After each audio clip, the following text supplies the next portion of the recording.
Hello there, and welcome to the tour of my Fledgling class Asteroid Miner, the 20th vehicle in my Wimpomania line of vehicles, and the third vehicle in my Wimpomania segment ships. My name is Wimpoman, and I am the Chief Designer, Chief Builder, Chief Architect, and of course Chief Dumbass behind the Fledgling class update project.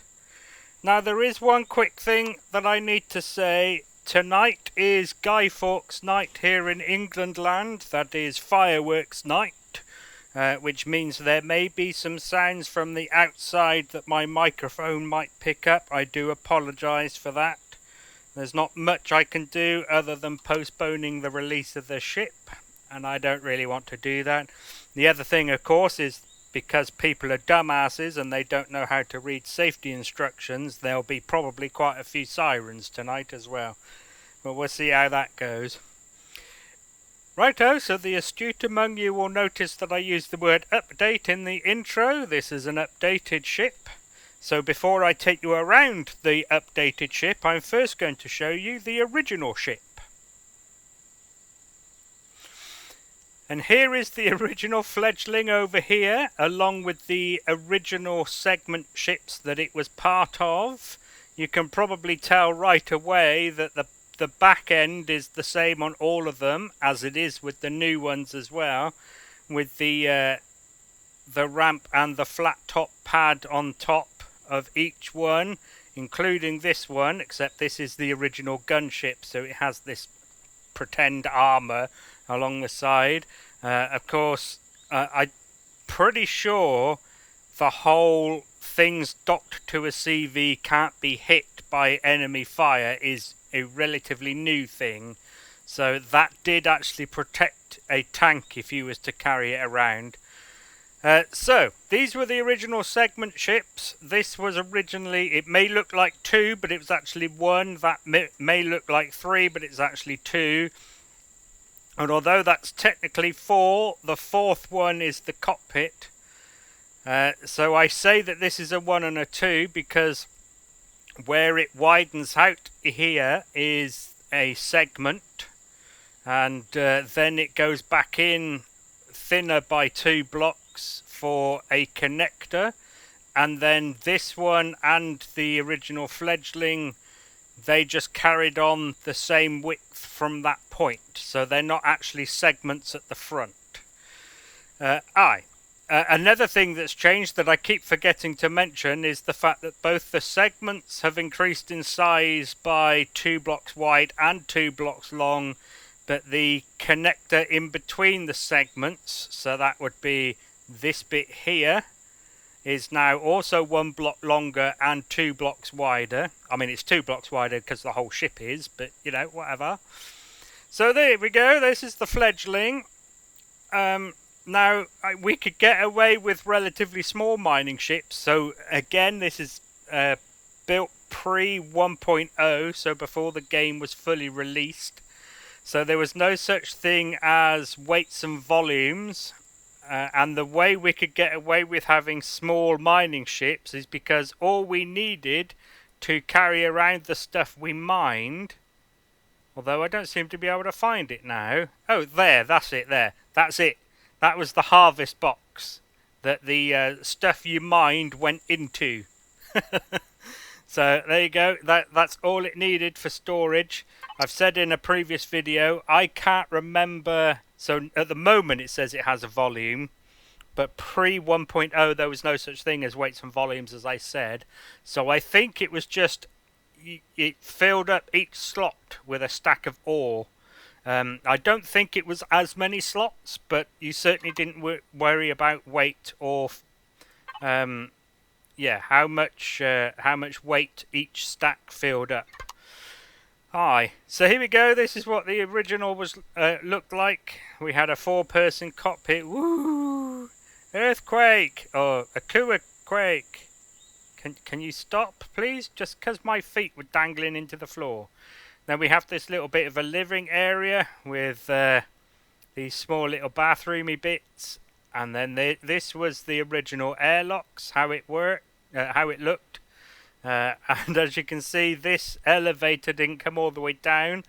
I don't know why I did that. Whatever. And then the engineering was back here, which is clearly very, very different. Although, as you can tell, this was built, or at least I updated it after the model of the warp drive was changed. It was built when the warp drive was the big donut shape, the ring donut, that was much bigger than that. And it basically filled up this entire area. And then when they changed the model of the warp drive, that gave more room in here. But there we go. That's basically the old one. So now I've shown you the original vehicle. Oh, another thing. I forgot nearly. I have been saying it in the other segment ship tours.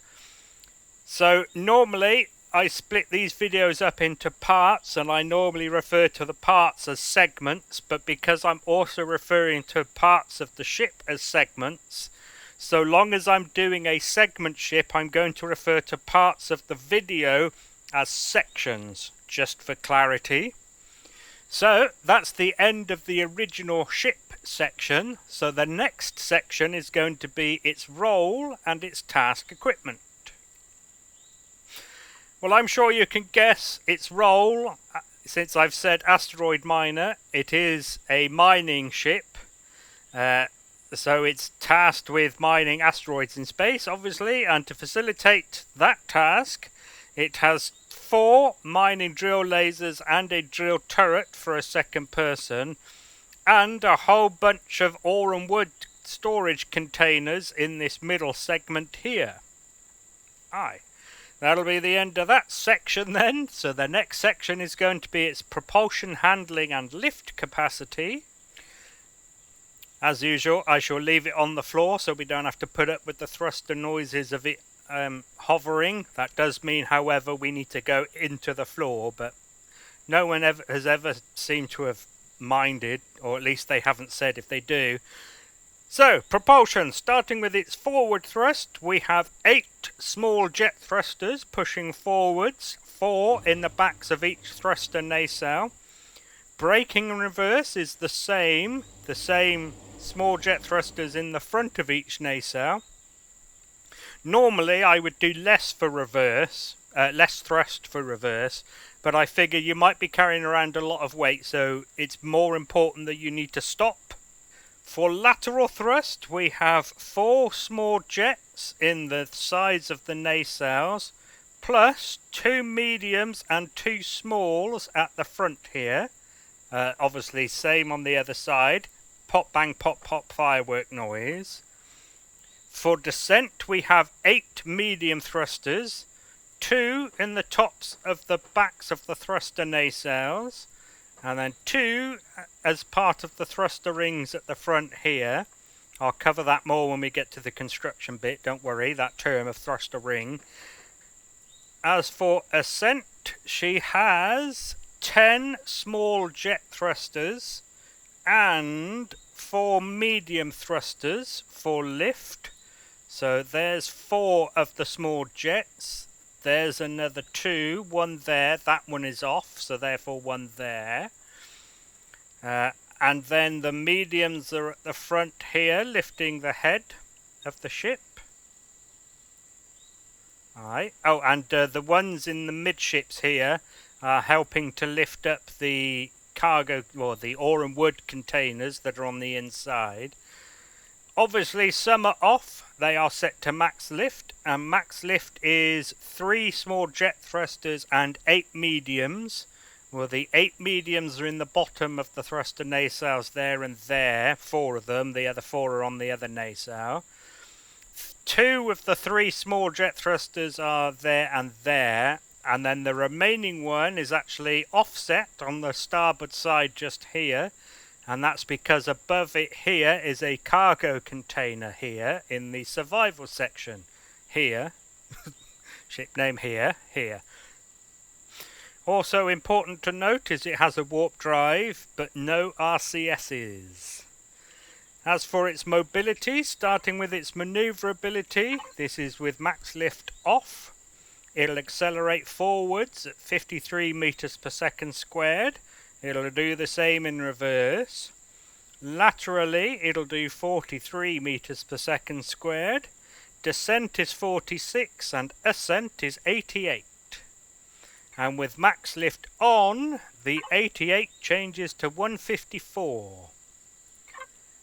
Then for its agility, it'll yaw at 35 degrees per second, pitch at 38 and roll at 76. Again, that's with max lift off. So with max lift on, the 38 changes to 44 and the 76 changes to 101 for pitch and roll. Its lift capacities then.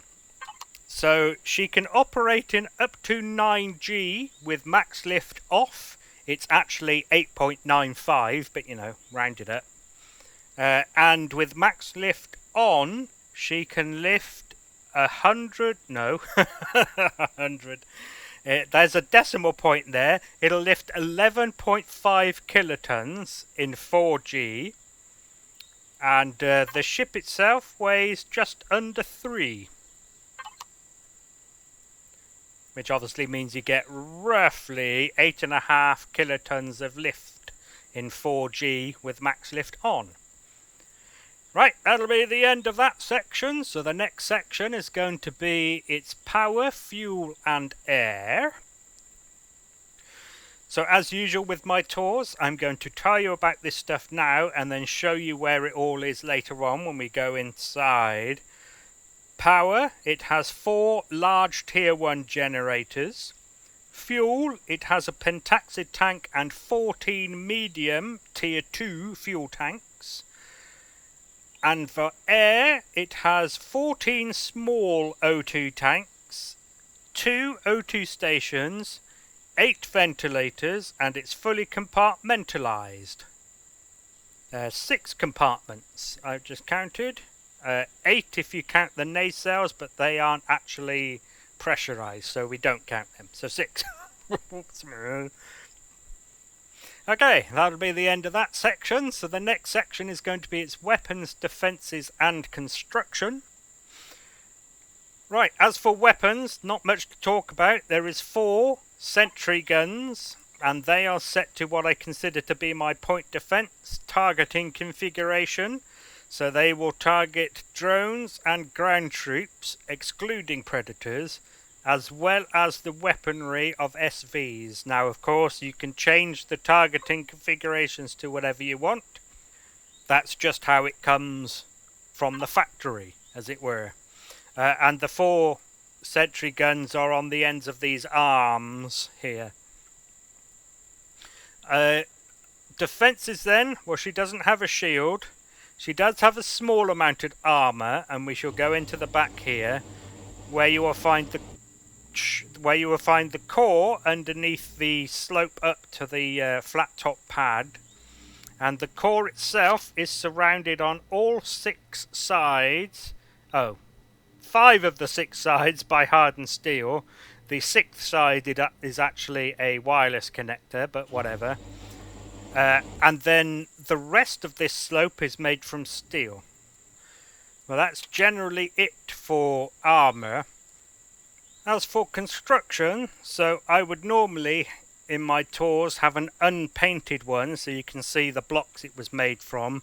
But because of the way these segment ships are built, and we will go up to the construction area at the end of the video in the other info section and have a look at the ship kit that I use to build these, but they are full modular construction. So every module comes pre-painted, and as I've said in other tour videos for the other segment ships so far, in order for me to do an unpainted one, I would need to go around painting every single variant that I've used around the ship, and that's a lot of work just to show you what it's made from. So instead I will say it has a hardened steel structural frame, like most of my ships. Most of my ships have a structural frame, it's not necessarily hardened steel, but this one is. Yeah, and you can see here, oh, where does that one go? Have I not done hardened steel across the front? Oh, Billy Soy. So it just goes to there and then ends, does it? Yeah. What a moron. Oh, it does go across the top at least. But it goes to there. Oh, well, whatever. So, hardened steel frame that basically runs the length of the ship at that layer here.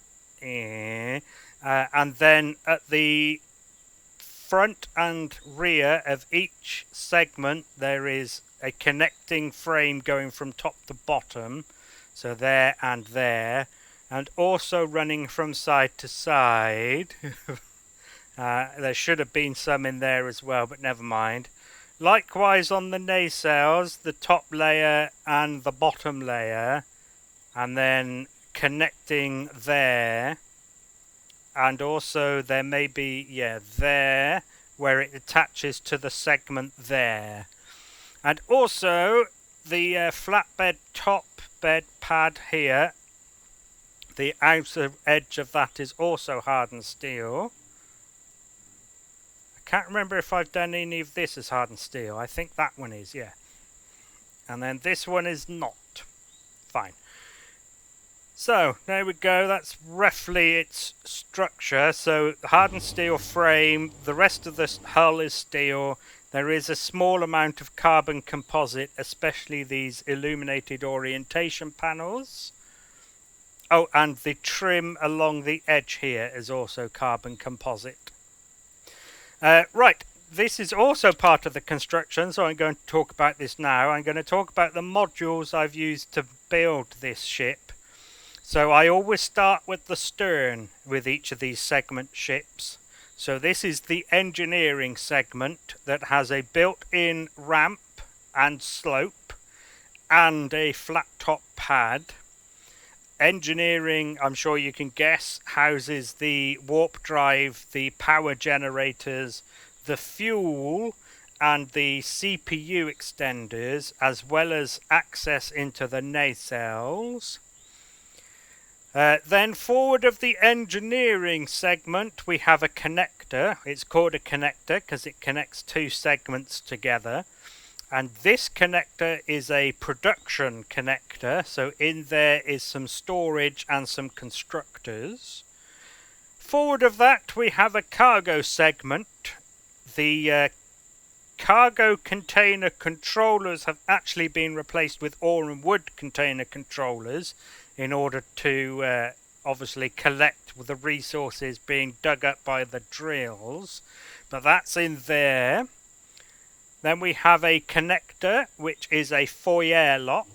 As I've said in other videos, I use the term foyer lock because it's a play on the words foyer and airlock.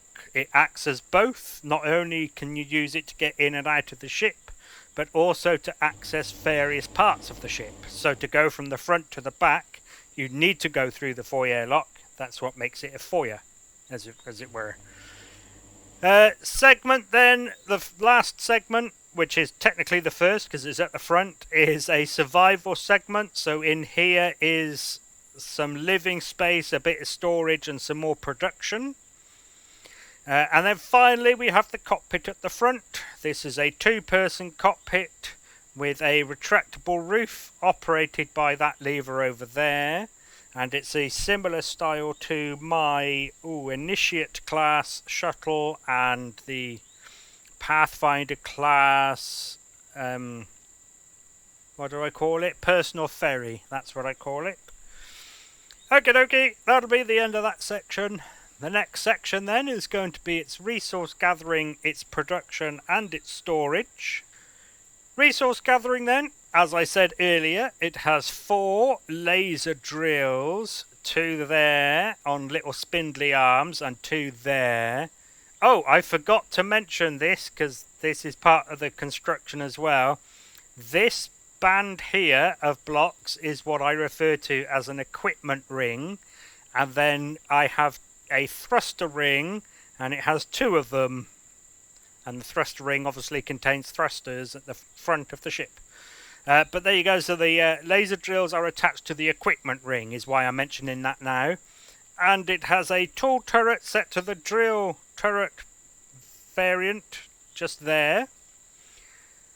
So production then, it has an advanced constructor, a large constructor, and 2 small constructors as well. It also has a food processor. As for storage, it has 4 8000 SU ammo containers, so that's just the controllers on their own with no extensions connected to them. It also has 4 320k SU ore and wood containers in the cargo segment in the middle. It has a 280k cargo container, a 104k cargo container, a 48k cargo container. It also has an 8k air quotes water tank, which is obviously just another cargo container. Actually, it's where these white blocks are here, or silver blocks actually. In fact, you can just make it out in there. That whitish block there, silverish, is actually the water tank container. It also has 8 large and 2 small cargo boxes, 2 armor lockers, 1 large fridge, and 2 miscellaneous storages, and we'll see those later on. But basically there's a closet in the bedroom and a make-believe med-gel tank on top of the medic station. Okie dokie, that's the end of that section. So the next section is going to be its interior layout and any remaining devices.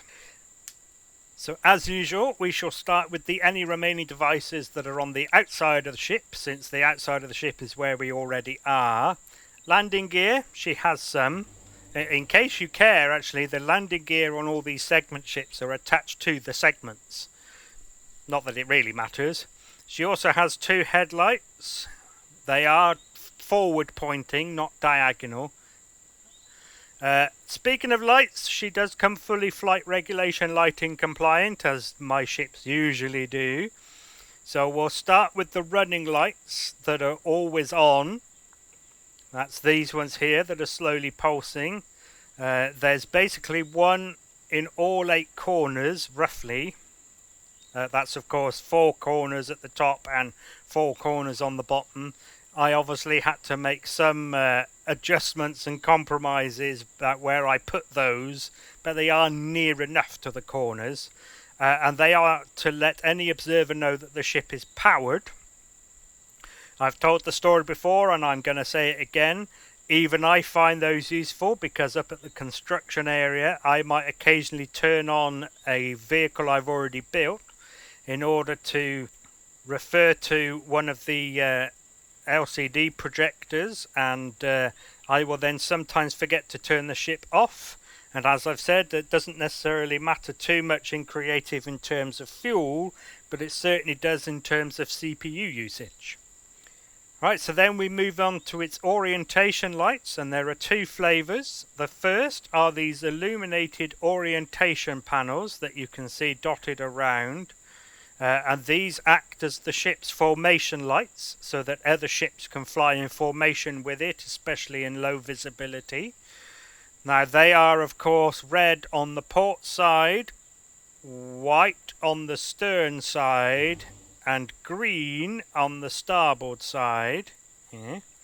They are also yellow on the ventral side.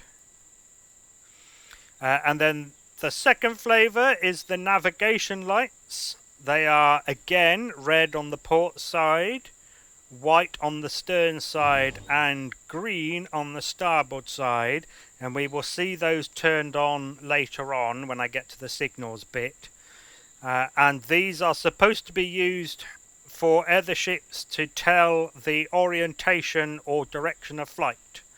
Now you might argue that the formation lights can do that too, but whatever, real life craft and aircraft and ships have nav lights, so I've done them too.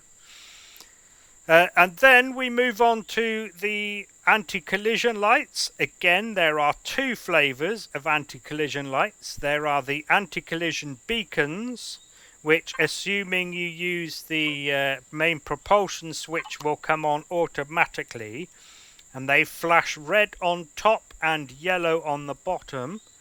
There's also one there, and they let any observer know that the thrusters are powered and therefore the ship could move at any moment. Is the idea of those. I'm not going to bother telling the NASA story this time. And then there are the flight strobes that are also anti-collision lights. These are the bright white flashing lights you see on the wingtips of planes, and I have some on the sides of my ships, and these are supposed to help with visual acquisition from a distance. As I always say, that doesn't necessarily translate very well into the game, because the way the game is programmed, the ship will quite often render before the lights. But it's for realism. Right, I did point them out earlier, but let's cover them properly now. We have some registration and name displays dotted around the ship. So the main registration displays here display its main registry, hence the name. So in case you care, WM stands for Wimpomania. No, it doesn't. It stands for Wimpomania, close. The line to which this ship belongs. This is the 20th ship in the Wimpomania line, and then this number is supposed to be the number of which your ship is. Again, like other ships of mine, because this is an updated ship, it's going to be hard to tell. Normally, with a new ship, you would just look at how many people are subscribed to the workshop, add 1, because I have 1 and I'm not, and then assuming you were the last person to subscribe, that would be your ship number. Because you can't really do that with an updated ship, just make up a number. You can use your house number or your date of birth or your credit card PIN, whatever. Doesn't really matter. Or you could leave them as the number symbols if you're not all that interested. Like usual, it's going to be relatively obvious which LCD projector is projecting these, because it's either going to be the only one nearby, for example this one projecting this nameplate here, or it's going to be the nearest. Then we have the full registry and class display. So as you can tell, the full registry includes the main registry, but also has some extra information at the beginning. So again, in case you care, WMF stands for Wimpo Manufacturing, the manufacturer that manufactures this ship. Then we have the type of ship it is. So this one is a utility miner. As I've said in other utility miner tour videos, just be grateful that I haven't called it a civilian utility miner, because that would have been awkward. And then of course class, and again with the type here, so as I've said in a previous video, this bit here is the official ship type that would be registered with whatever governing body is in charge. So think Civil Aviation Authority or the equivalent in 2375 whenever we are in the game. And then this is sort of the colloquial version of it that's always written there. And then we have the nameplates. You can of course name the ship whatever you like. You can do so in the control panel as well. So Boaty McBoatface if you like. Again, the projector is usually pretty obvious. And in case you care, ISV simply stands for interstellar vessel. So a vessel that travels interstellarly, so in between stellar objects, stars. Anything else on the outside? I don't think there is. Oh, other than some ways in. So we have access into the nacelles here, hidden between the hulls here. You can jetpack into them. There is another way in through the engineering segment, so don't worry about that too much. So as you can tell, the ramps up to the flat top pad here are on a motion sensor, and we did actually see it earlier. It's the one that obviously I didn't point it out because I was talking about the armor around the core, but you may have noticed it anyway. It's that one there. On the flat top pad we have the repair device that the game calls a bay, even though it's a single block and not a giant room, but whatever. We have a way to walk up and over the cargo segment, and we come to the dorsal door that leads into the foyer lock, but we are going to take the ground way in. So, ramp, the light either... So the ramp and the lights either side of the ramp, there we go. Seriously, stop doing that. Are on the motion sensor up there. I'm not clicking on this ramp, by the way. I'm just touching it. Okay.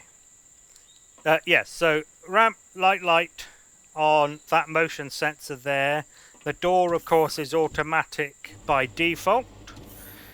In we come to the foyer lock, where we have armor lockers, O2 stations, medic station. There's that pretend make-believe med gel tank above it. The teleporter is here, of course, on a motion sensor. 2 of the ammo boxes are in the ceiling, along with 6 of the O2 tanks. And here is the elevator up to the roof. So one thing I did new to this ship, and I did go back and retrofit the previous 2 segment ships with these label signs here, the Discoverer class and the Greenhorn class. I didn't do those, and then once I did them here, I went back and did them. So this tells you which segment you are about to walk into, or of course connector. Hang on, connector. So foyer lock. Let's go backwards first. Cargo segment. So this is where the 4 320k SU ore and wood containers are. There is actually more container extensions than is required. I think there's 4 more, just because of I wanted to fill space. And if you do take a shot from an enemy into this middle segment, you can lose a couple of extensions without losing the stuff in the boxes, at least. And of course there are a bunch of large cargo boxes in here as well. Some of them are hidden, so there, though, that one and that one are hidden, but never mind. Oh, and of course here's the lift thrusters. They are in between the containers. Also there is a Wi-Fi up here as well. As you can probably tell, the lights in here are on that motion sensor. Moving back, we have the production connector. One of the small constructors, the advanced constructor. One of the armor and small arms repair stations is there. There's the small 48k cargo. A small box, and because it's a connector and basically all connectors are the same, in the ceiling we have, oh, I forgot to mention this, in the ceiling we have a gravity generator. I forgot to mention that there is also one in the foyer lock connector. This one happens to be an extra small, but whatever, it's still there. And then of course the same ammo containers and the same O2 tanks are in the same places, basically on all of the connectors. There is one exception, but that exception is not part of this ship. Then moving back, engineering segment, warp drive, pentaxid tank. Here's the repair console for the repair device on the flat top pad. There's a field repair station. Here is the tier 3 CPU extenders and slots for the tier 4s. Fuel. 2 of the 4 large tier 1 generators. The other 2 are on the other side. Here's access into the nacelles. Bear in mind there is no ventilator in here. So this is in case you want to add stuff in here. The only thing, of course, is the ship isn't shielded, so do bear that in mind. Oh, I forgot to mention that this door into the engineering segment, and this one is manual. Whereas this one is automatic, as is this one we're walking up to now. And this one into the survival segment is auto as well. The survival segment has the 280k SU container, and the 104 SU container is there, along with a large and the second small constructor and the second armor and repair armor and small arms repair station. We have a small living area with a bit of a lounge. This I consider to be a long-range communications panel, so the people aboard can phone home. Kitchen with a dining, obviously fridge and food processor. Here we have the bedroom, bunk, shower, head. The door here is manual. This one is automatic. We have some window shutters up at the windows so you can make it dark-ish. And the top one is controlled by the signal produced by the bottom one. So operating the bottom one will operate the top one. Here's the pretend water tank. It's just 8,000, no container extensions. Light switches in here are all on the ceiling. And I've tried to make it clear which lights are connected to which lever. And the lights down the middle are on that motion sensor there. Blah, blah, blah. Moving on to the cockpit. This is a medium cockpit. Oh, in case you care, that light is actually set to power save rather than a motion sensor. The lights in here are on that motion sensor. The retractable roof is on this lever, in case it's a sunny day. It's obviously for EVA, getting in and out, and drones, flying your drones out. So here's the cockpit. We have a single pilot seat, and we have a passenger seat that supposedly controls the tall turret on top, as it were.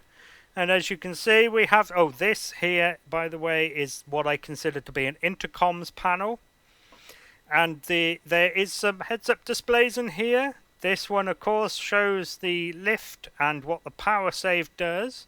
And this one over here shows all of the shortcuts, which I'm going to use to transition onto the next section, which will be its signals and its shortcuts. Or its shortcuts and signals, as I usually say. But for some reason didn't this time. Right. As usual, I'm going to stand here so we can see this heads-up display as well. But as usual, please don't auto-group, because the device groups rely on some of my custom device groups to run. Now, of course, if you're willing to deal with the mess that makes and readjust all of this, by all means. So, device group column then. As usual, the first one is main propulsion. I forgot to turn that on.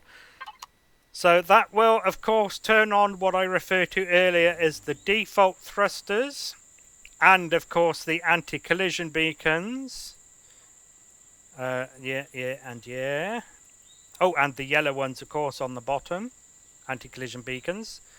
The next one down is max lift. That will, of course, turn on the additional thrusters that are all on the bottom here. Alright. So the next two down are left empty, blank, unassigned. I do that because I generally keep all of my shortcuts in the same order. There may be some exceptions, like I might need to move stuff around to get extra signals that wouldn't normally be on a ship, but otherwise it's generally the same. Next one down is drills, etc. Loud. And that will, of course, extend the laser drills as well as the drill turret. And you may have noticed it also turns on some hazard beacons. They are offset, so flash, flash, flash, flash. Alright.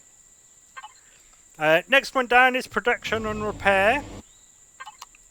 So that will, of course, turn on or off all of the constructors as well as the food processor and any of the repair stuff that can be turned off.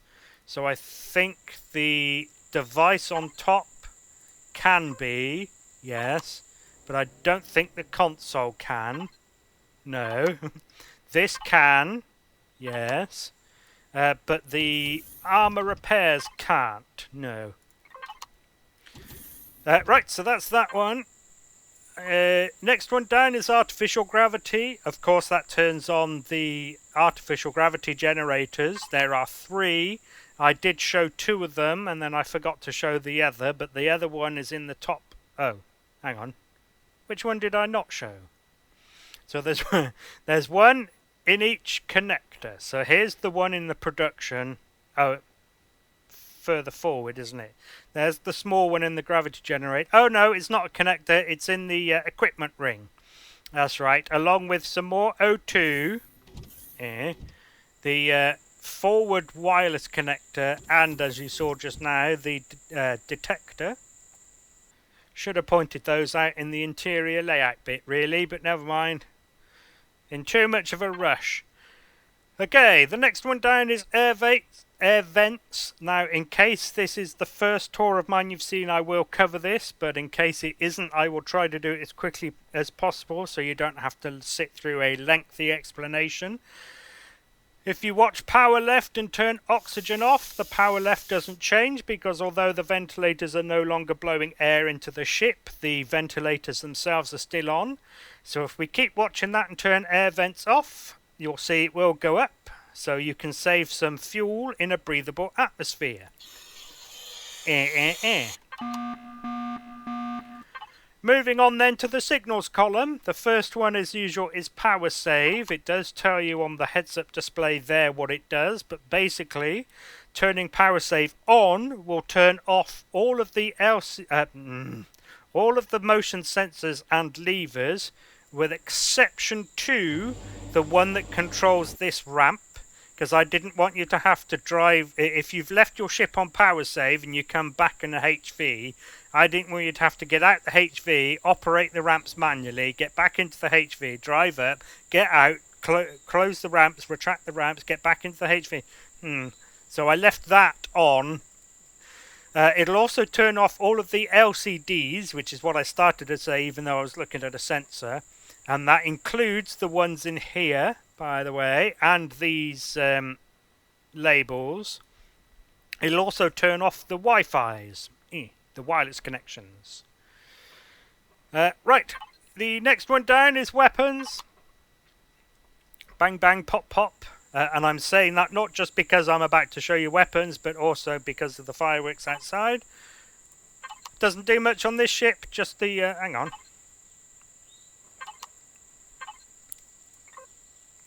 Oh. Grrr.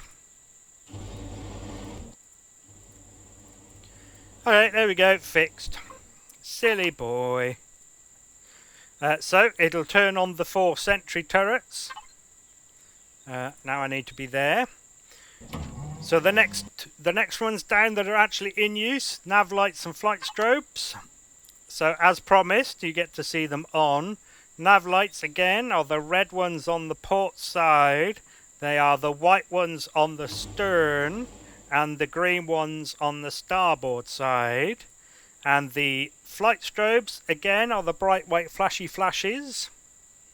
They are dotted around roughly the same place. Well, in general terms on my ships, they are roughly in the same place as the nav lights, except not normally on the stern. Sometimes I will, but sometimes I won't. Just depends what the ship is like and how much space there is.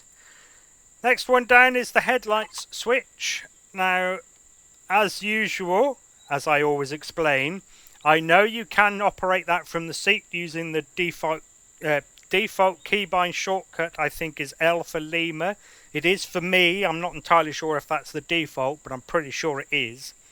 However, I don't want you to turn the lights on while you're in the cockpit seat. Get out the cockpit seat, walk through the ship, out the door, walking around out here, then notice that you've left them on, and then have to walk all the way back.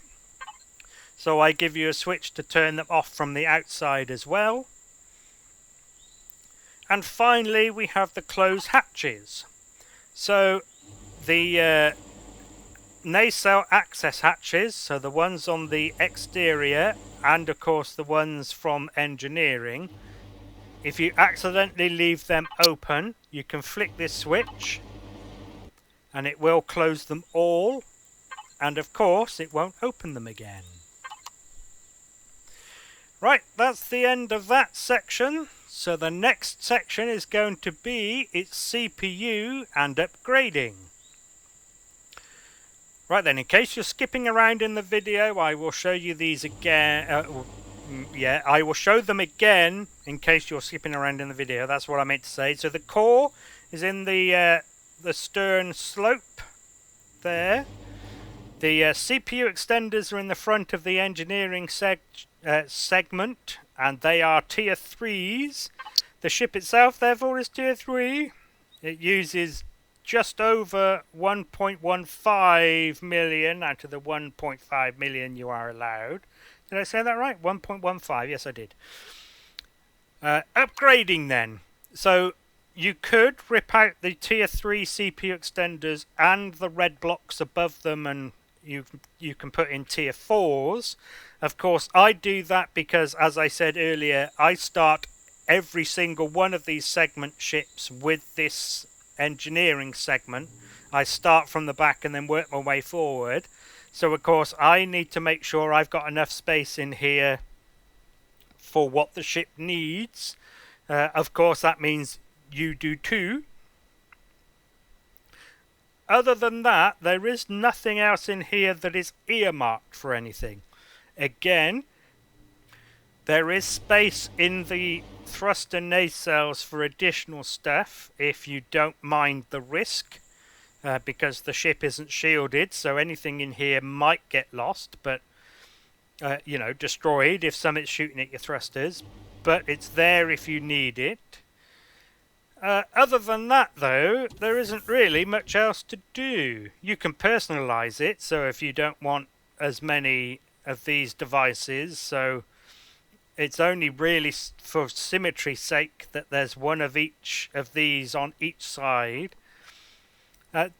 But yes, you can personalize it. So one thing I've mentioned before that you can do, so this is a 280 box. If you want to extend that into this space, by all means feel free. If you don't want the RP value of a pretend living area. Likewise, if you're not all that interested in a bedroom with shower and toilet, there is already a container controller there. You could fill this entire area with extensions. And of course, on the outside, if you can find room for more turrets, by all means feel free to strap some on the hull. Just because it only comes with 4 sentry turrets, it doesn't mean that's how it needs to stay. So, for example, the second person is supposed to be the controller of this. If you're playing solo, of course, you don't have a second person to control the drill turret, so replace it with a offensive turret if you want. And then, as I always say, this is suspiciously 3 blocks wide and will therefore accept a turret on the outside as well. The sides aren't 3 blocks wide, but by all means slap a sentry turret or 2 on anywhere you can find it. But yeah, not much else in the way of actual built-in upgradability. Right, that'll be the end of that section. So the next and last section is going to be any other info. Right, first thing I need to talk about then is I have given you on this ship a choice of primary colour.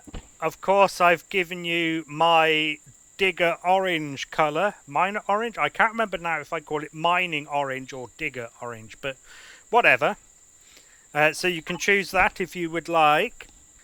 I am going to quickly explain my damage texture like I normally do. So I always paint the entire ship in... whoops. That colour in that texture, or that texture in that colour technically, and that to me looks like smouldering metal, so that when you lose blocks it actually looks like damage, because in my opinion, if I didn't do that and you lost a block and that's what was then revealed, those textures are used elsewhere in the build, so it doesn't look as much like damage, to me, in my opinion. Naming convention of my Wimpomania ships. I always explain it, again, just in case this is the first tour of mine you've seen, because it might be someone's.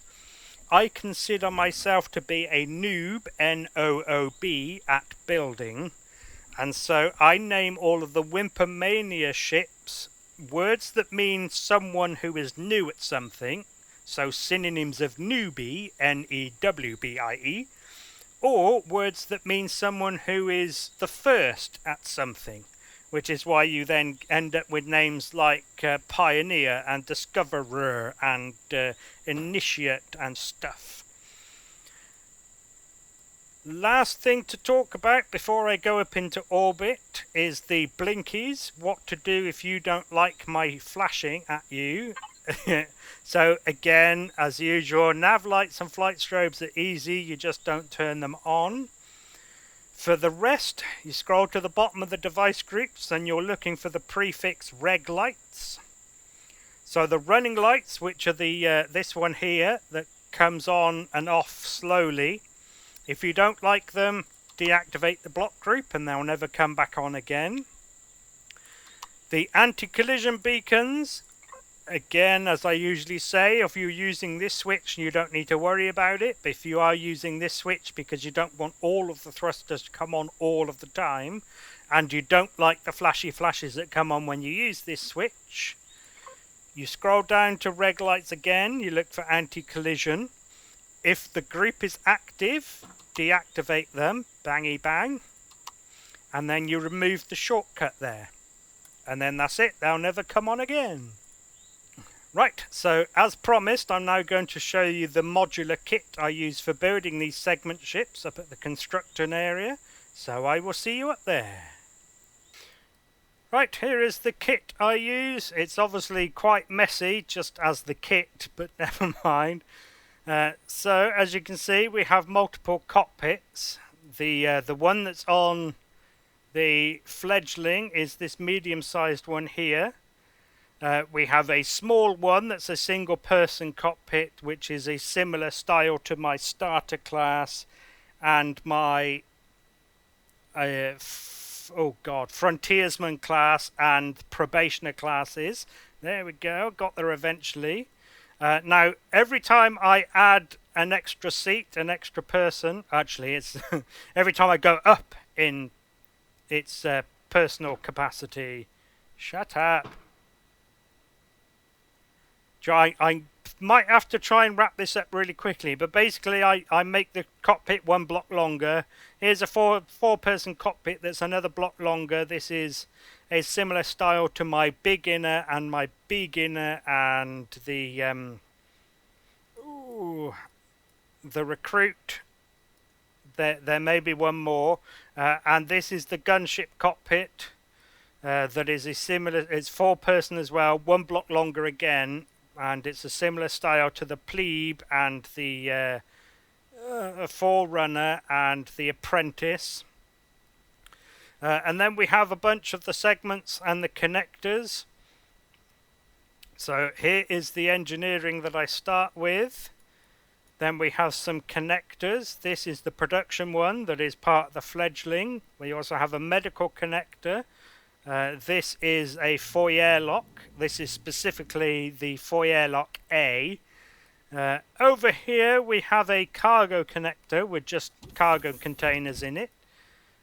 And here we have a habitation connector with a bedroom, a kitchen and a bathroom squeezed in. There is another connector up here. Where is it? There? Yeah, no, that's an empty blank one. Where is it? There, it's down there. So this is foyer lock B that has one of the boarding ramps that retracts at the bottom and no side entrances. That's for, like the Fledgling here, that's so that I can use one of those in situations where it would lead out onto the inner surface of a nacelle. Right, as for the segments, moving forward we have the cargo segment. Again, this is the one that's on the Fledgling. It's just I've replaced the cargo controllers with ore and wood and repainted. The lid for it is up there that takes the each of those containers up to the full 320. There's a garage segment, a garage bay for parking HVs in. We have a survival segment, which is the one on the Fledgling. There's a gunship segment, which is the one on the Greenhorn class. There's a full habitation segment, which is similar to the survival, except with no production and no storage, but with extra living space and room for more crew. And then this one over here is a new segment that I built in between the last ship and this one. So if you are watching these tour videos in order, you wouldn't have seen this, but this is obviously full of grow plots. There are also different nacelles. There's a small one that's a single segment long. There's this double, I call it a double long, that is 2 segments long plus the connector that would be in between them. And then we have a double long, double wide that when I actually come to build a ship with it, will eventually get one of the arms on the top as well, like the ones on the Fledgling. And then we have the lids for the segment. So this is the one that goes on top of a cargo segment. This is just a blank one, a nothing lid top. Then there's the flat top pads. We have one that's just accessible from front and back, and this one that's also accessible from the sides. The idea will be that I will put ramps on the sides of the segment to get up from the sides of the ship. Here we have the equipment ring and the thruster ring, of which the Fledgling has 2 of these, but that's what they're made of. Whoops. Aye. Now, as I keep saying in the tour videos of the segment ships, I'm not planning to release this ship kit. However, if you would like to use the ship kit, let me know and I will release it. But there would need to be enough people. 2 maybe not enough, 5 might be, 10 probably definitely. The other alternative is you tell me which segments you want to be a part of the ship and the name of the ship class, and I'll build it for you. So the one drawback of using this segment, the reason I'm not going to release it unless someone wants me to, is I don't want to have to force people to stick stuff into my custom device groups. But if you are willing to deal with the ramifications of auto grouping, or you don't mind doing that, putting them into the custom groups, then by all means let me know. Oh, that needs more fuel. Righto then, there's one last thing to do before I let you go. And don't worry, I have resaved it with the signals for the turrets fixed. And that is to update to the workshop. Keep it private so I can do the screenshots and the description, of course. There we go. Right, so thank you very much for taking an interest in the Fledgling class Asteroid Miner. Bang bang. I hope you get some use out of it, and hopefully I will see you in another video for a different build. So thank you again, and goodbye.